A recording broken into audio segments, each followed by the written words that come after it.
Hello and welcome to the Friday, September 10th, 2021 special Cy-Hawk edition of On Iowa Politics. This week, another gubernatorial candidate, first in the nation, the return of Donald Trump, and the Biden mandates. Hi, I'm James Lynch of the Cedar Rapids Gazette, and with me today are Erin Murphy, Statehouse Bureau Chief for Lee Newspapers. Good morning, Erin. Good morning, James. And Gazette Opinion Editor Todd Dorman. Good morning, Todd. Good morning.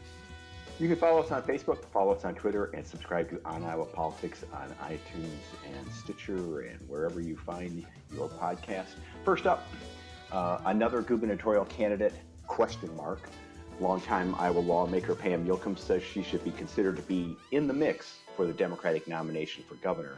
Yocum, who was first elected to the House in 1992 and then in 2008 to the Senate, where she became the first female Senate president, has been mentioned in the past as a potential candidate for governor, but has never pulled the trigger. Erin, you covered Yocum when you were with the Dubuque Telegraph-Herald, as well as at the legislature. Are you surprised at all that she's talking about running? And I guess, what would she bring to this race? Yeah, I'm not surprised. If anything, I'm maybe a little surprised that it took this long. As you've noticed, she's kind of been floated out there before, and just for whatever reason hasn't pulled the trigger.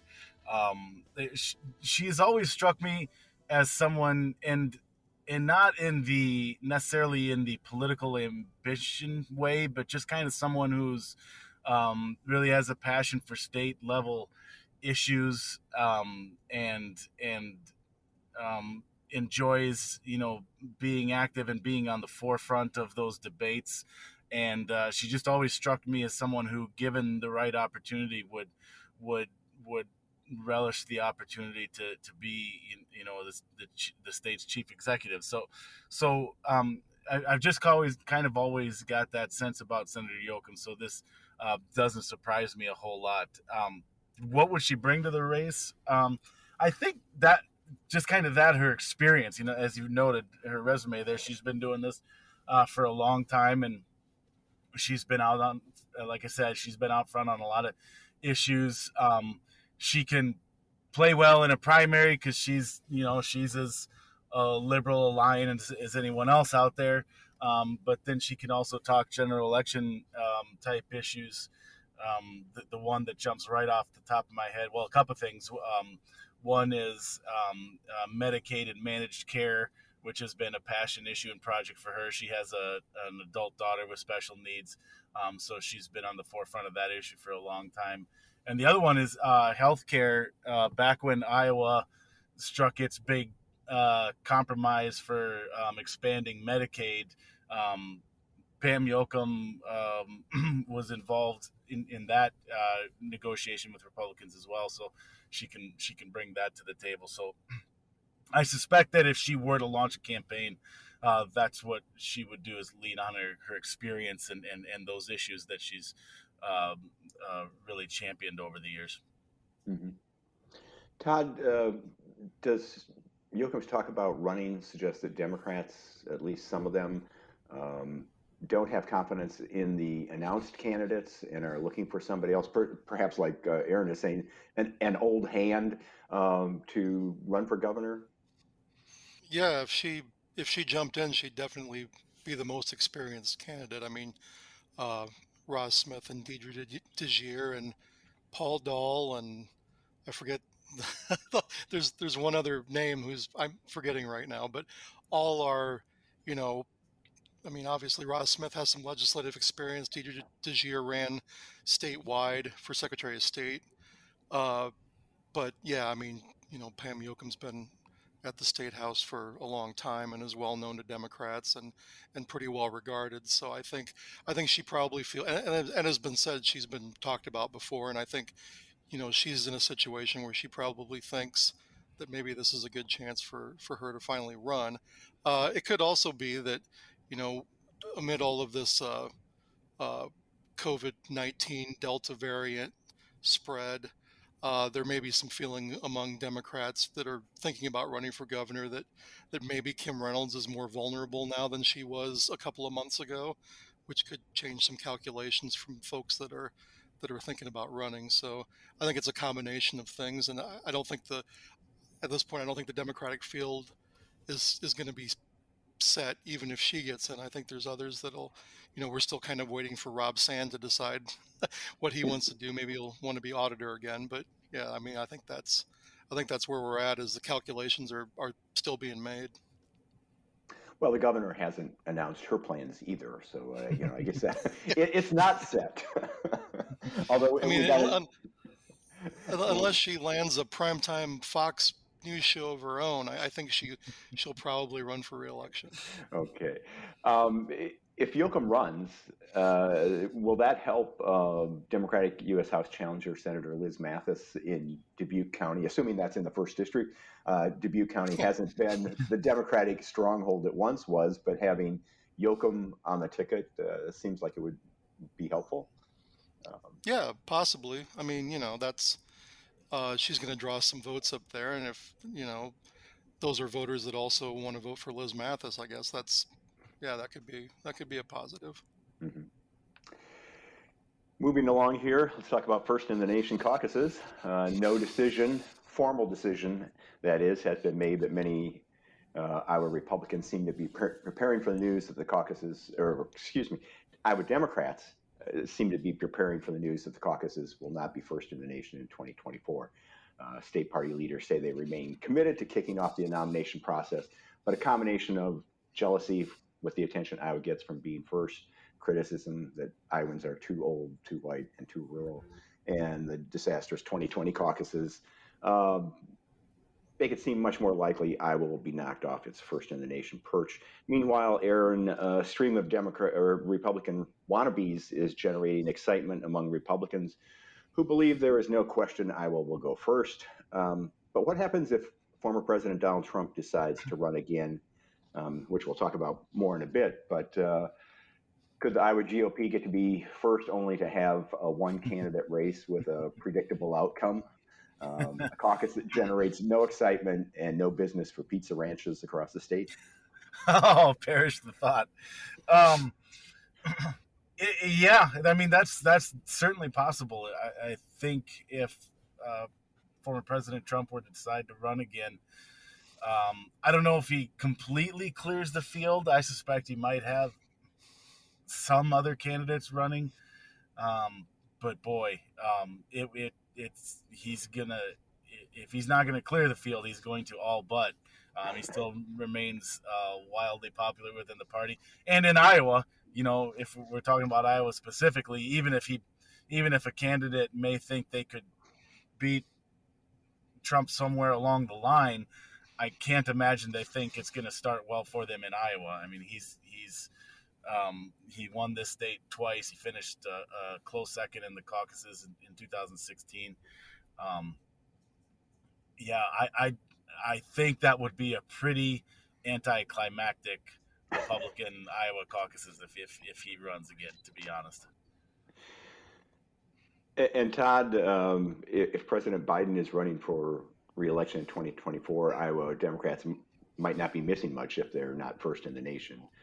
Could be a pretty ho-hum caucus for Democrats as well. But I'm wondering if that's the case, if he's running for re-election, might Democrats sort of punt on that decision until 2028, since the caucuses probably wouldn't be much of a factor in 2024? Yeah, I think that probably would push the decision off, or the battle, or that precedes the decision. I think it's is Joe Biden going to run again? I think is an open question. He's indicated that he will, but we'll see what happens in the 2022 midterms, and if Democrats take a bad beating, then there may be some pressure for him to make it a one-term deal and let his vice president and whoever else wants to jump in, hit the refresh button. But if he runs, then we're not, there's not going to be much of a caucus, and they probably won't mess too much with the nomination calendar if they're just nominating an incumbent. Mm-hmm.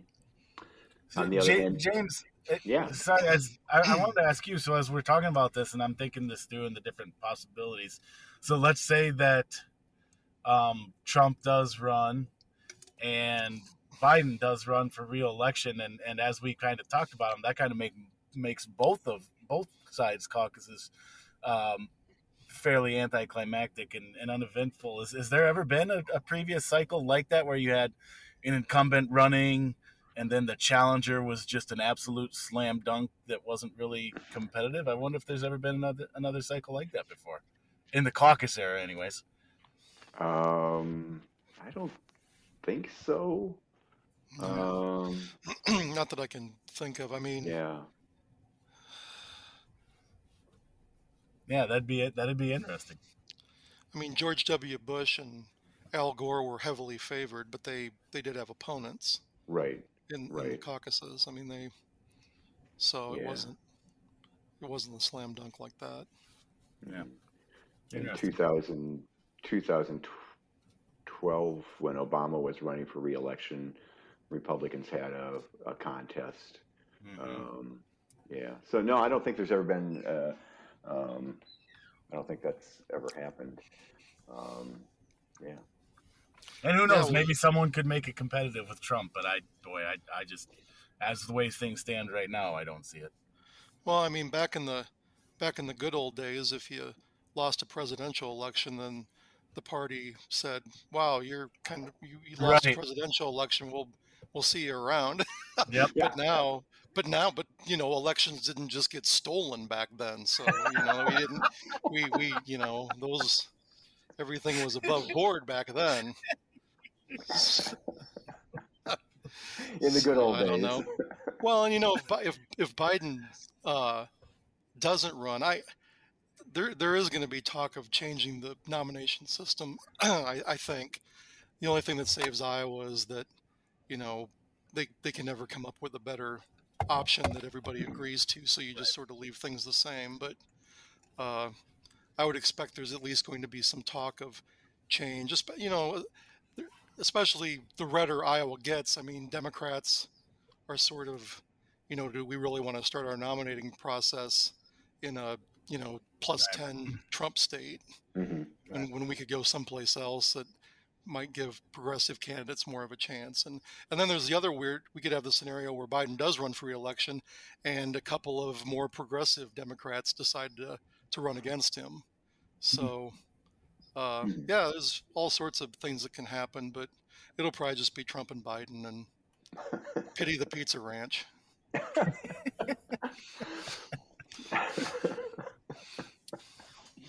Well, speaking of Trump and Biden, a rematch, the return of Donald Trump, or maybe he never left. Former President Trump is planning an October 9th rally at the Iowa State Fairgrounds.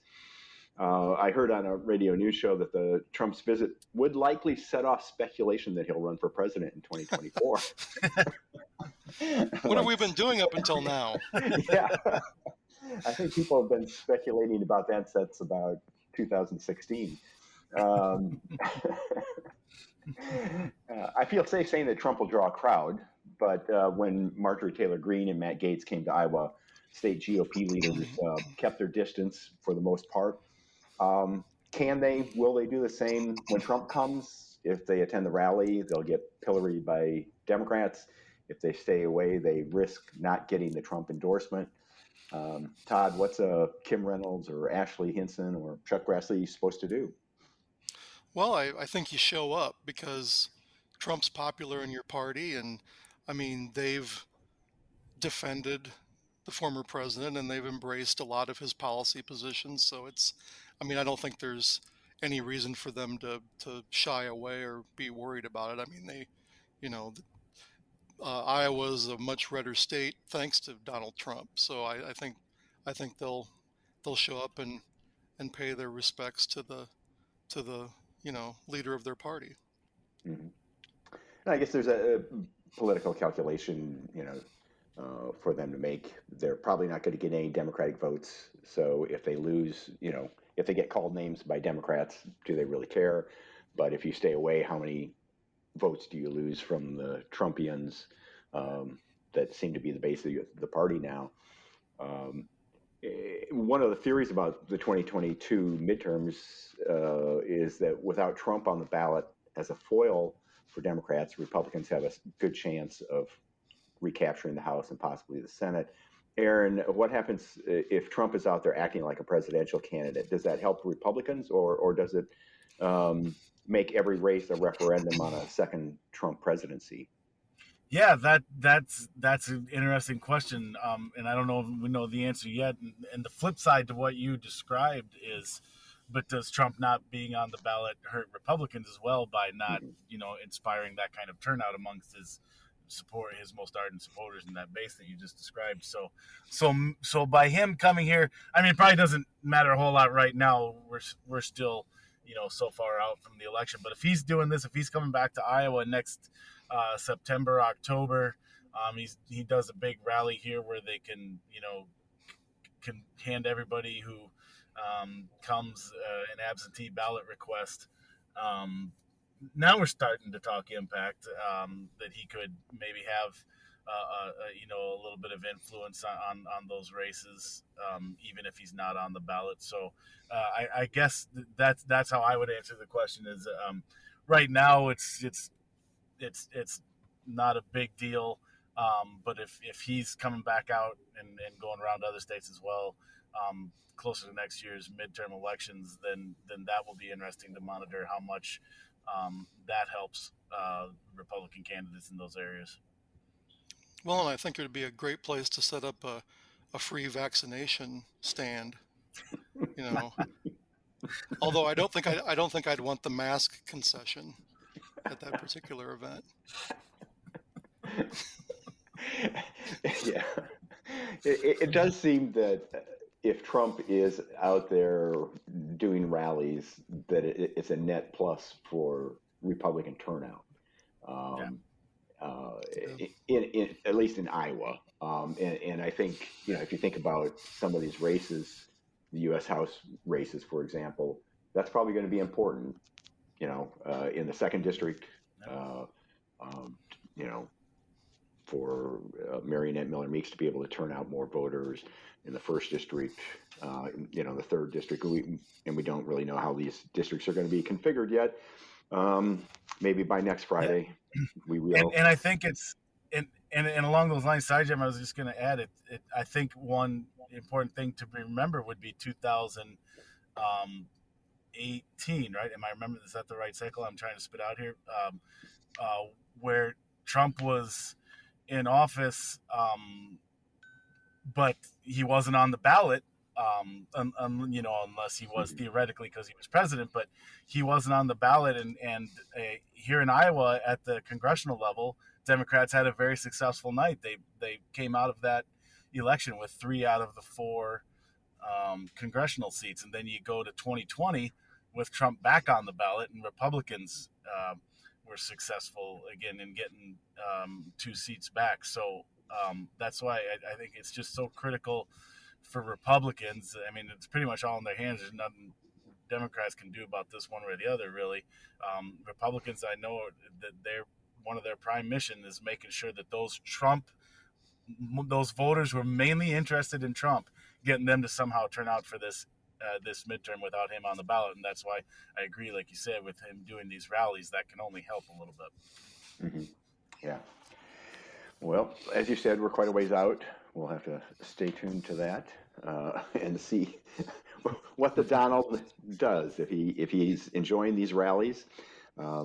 Yeah, and maybe, like Todd said, he can set up his Operation Warp Speed vaccination clinics. Heck yeah. Yeah, and speaking of vaccination clinics, President Biden issued some new mandates regarding COVID pandemic, requiring vaccinations for federal workers, some requirements for employers, and I think there were 6 steps to his new directives, all told. The reaction was, I suppose, what we would expect. I was somewhat surprised by the speed of the reactions and the stridency of some of them here in Iowa from Republican elected officials. I guess, Todd, should we have been not have been surprised at all after 20 months or however long we've been fighting this war? Well, yeah, you knew Governor Reynolds was not going to appreciate the president's public health directives. Uh, she's been unhappy with them in the past and was, you know, like a lot of red state governors, she, has opposed his policies for most things. So that wasn't surprising. Uh, it's one of those things where it's, it makes you a little uncomfortable to see executive authority that broad being exercised. We've seen that a lot in the last 10 years or more, that executive power has grown. But on the other hand, I mean, I'm like a lot of people. We're sick of the pandemic. We're sort of sick of people who won't get vaccinated for a good, real reason, because that getting vaccinated is sort of the key to, as the president described it, turning the corner.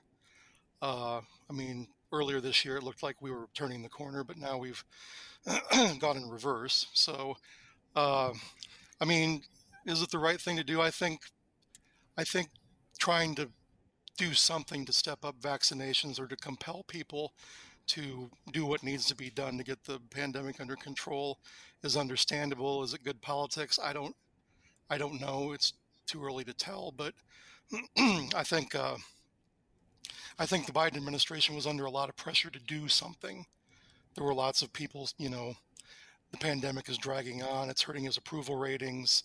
Uh, People in the Democratic base and, sort of in the public health community had been criticizing him for not doing enough. So this is for some people more than enough, but he is stepping up with the realization that it doesn't look like we're coming out of this anytime soon. It, the timing of this strikes me, if you think back 20 years in the wake of 9/11, um, you know, there were a lot of steps taken that we sort of accepted as necessary. We're in an emergency, we're under attack. We have to do these things, and we're not under attack by, um, you know, terrorists. From well, I guess some people think we're under attack from, the Wuhan lab or something, um, but I mean the threat is there, and the president is taking action, and I think probably, as you said, Todd, some people probably thought he should have acted much sooner. Um, uh, whether all of these his directives are going to withstand constitutional scrutiny, I don't know.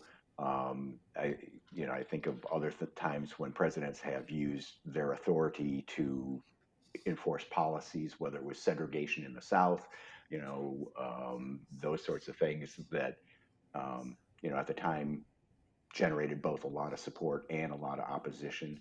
Um, One thing I do wonder about with Biden, he keeps going. Yesterday in his remarks, he kept going back to when I came into office, this and how much progress we've made. I just wonder if it would be helpful if he acknowledged what was done before he got into office.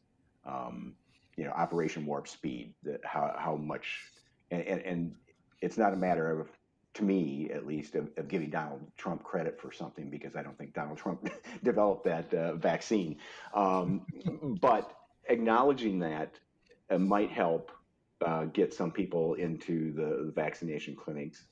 Although I imagine at this point we're down to the sort of the bitter enders who, Biden's remarks yesterday probably give them one more reason not to get the vaccine. Um, and, it just leaves us in this place where we can't get past COVID-19 because of illogical Yeah. political uh, divisions. Well, yeah, even when Trump brought up vaccines at a rally and, said people should get vaccinated, he got booed. I mean, so now even Trump can't convince some of these folks to go ahead and get a shot. I mean, Yeah. we may have passed the point of no return with some of them, but uh, Yeah, I mean, the federal government has broad authority to regulate workplace safety, and what the president's saying is we need to protect vaccinated workers from unvaccinated workers, which, could possibly be legal under those broad powers. But yeah, we'll see. You know, I'm sure the governor and all of the other red state trailblazers will be in court very soon, or at least their lawyers. Yeah. And they'll be filing The some sort of RNC. challenge. The RNC already announced last night that they'll be Did they? challenging it. So, So, but in the meantime, they'll probably take effect unless a judge stays them immediately. I suppose they can find a judge in Texas or somewhere who will do that. But yeah. I mean, and if it's the other way around, I mean, Democrats would, you go to California or somewhere and to get the judge you need. But so whether this takes effect or not is kind of an open question. And from a personal standpoint, I'm kind of like, I want all my coworkers to be vaccinated. If we go back to the office someday, I'd like them all to be vaccinated. At the same time, I do have some concerns about, sort of the doing everything by executive order. That doesn't seem like the American way to me. But I mean, I'm not sure what else we do at this point. And is it a vaccine mandate that you get out of by taking tests, or is it a testing mandate that you get out of by getting a vaccine? I mean, I've seen people trying to play with the semantics of that it's not a testing, or it's not a vaccine mandate, it's a testing mandate that you can. There you go. And I can say from experience that the vaccine is nowhere near as uncomfortable as the test. Yeah, that's true. Depending on what kind you get, if it's the brain tickler, then yes. I'll take the shot in the arm. Yeah. All right. Well, we'll probably be talking about this again on future editions of On Iowa Politics. If you enjoy the podcast, tell a friend and subscribe to us wherever you find your podcast. Send your fan mail to podcast@thegazette.com. And you can find us on the homepages of the Quad City Times, Sioux City Journal, Muscatine Journal, Mason City Globe Gazette, Waterloo, Cedar Falls Courier, and the Cedar Rapids Gazette. Imperfekt will take us out. If you know an Iowa band or musician who should be on our show, send us a sound file and subscribe to On Iowa Politics. For Erin, Todd, and our producer, Stephen, I'm James Lynch. Thanks for listening. Stay well.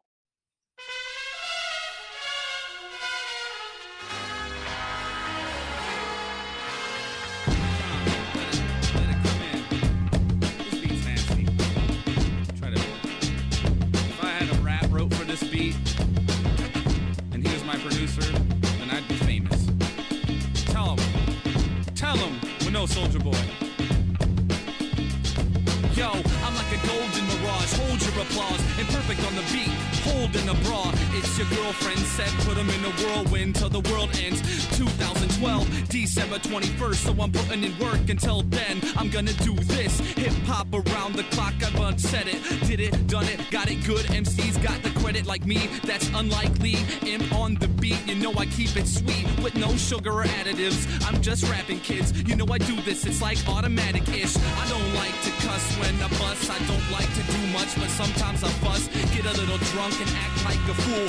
Fight anybody, don't matter the size. I'll batter some guys, they're just some small fries. Overcooked, you know I've been overlooked. You know I take it back to freestyles past, like let me take a breath and think before I just shrink my thoughts, shrink my temptations, and just keep facing the beat. If there's a mic, then I'm gonna be saying what's on my mind. It doesn't have to rhyme every single line, but if I do this, you know I'll untangle spines. Getting out of your element, I'm the other element. Got more intelligence, stomping like an elephant.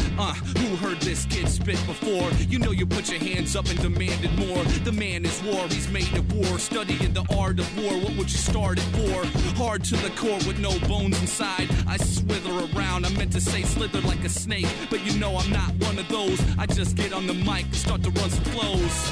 I don't got a gun to blow, unless it's the shotgun. I'm talking about blunts, man. I put MC straight in a dunce cap, and then I just do this, run round like a hunchback. No Notre Dame, you know the same. Iowa Hawkeyes, that's the name of the game. I rep this shit so effing hard. I said I don't like to cuss, but it's effing hard. I'm the person in charge, and I'm in charge of making sure you're having a great time. I put it on like brake lights, but I'm never stopping. MCs are copping my style at the store. Check it at CDs Plus. No one else gets time to bust when I'm on the beat. I won't let it stop, yo. Hip, hip, hip, hop, oh.